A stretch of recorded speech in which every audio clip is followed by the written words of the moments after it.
In the early decades of the 4th century CE, as dynasties rose and fell across the vast Indian subcontinent, a new power quietly put down roots along the fertile Ganges plain. This was the Gupta Empire, founded by a ruler named Chandragupta I. What began as a small kingdom soon blossomed into an expansive realm that would become known for something rare in history, an age not merely of conquest, but of creation. Under rulers like Samudragupta, often called the Napoleon of India for his military conquests, the empire extended its influence across northern India. Yet it was not only armies and treaties that defined the dynasty, it was the flowering of ideas. Kings of the Gupta line offered patronage to scholars, artists, writers, and scientists, creating an environment where imagination and intellect could thrive. In universities like Nalanda, young students debated philosophy under banyan trees, while mathematicians puzzled over the mysteries of numbers. It was in this era that Indian thinkers perfected the decimal system. Yes, that humble zero we all take for granted today was carefully refined and used as a mathematical concept.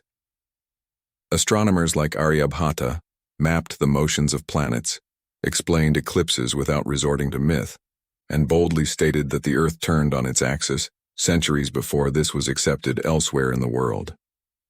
The arts, too, reached dazzling heights. Sanskrit literature flourished.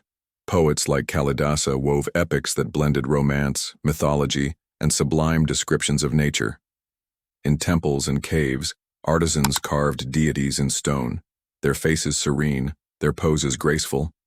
Frescoes at Ajanta, painted during this age, captured everyday life alongside celestial stories, their colors still vivid centuries later. Society also experienced a balance between material and spiritual life. Trade routes carried silk, spices, and ideas across Asia, connecting the empire as far as the Mediterranean. While Hinduism flourished, Buddhism and Jainism were also respected, and their influence lingered in art, ethics, and education. By the mid-6th century, waves of invasions by the Huns began to chip away at Gupta power. Palaces fell, armies dispersed, and the Golden Age receded into memory.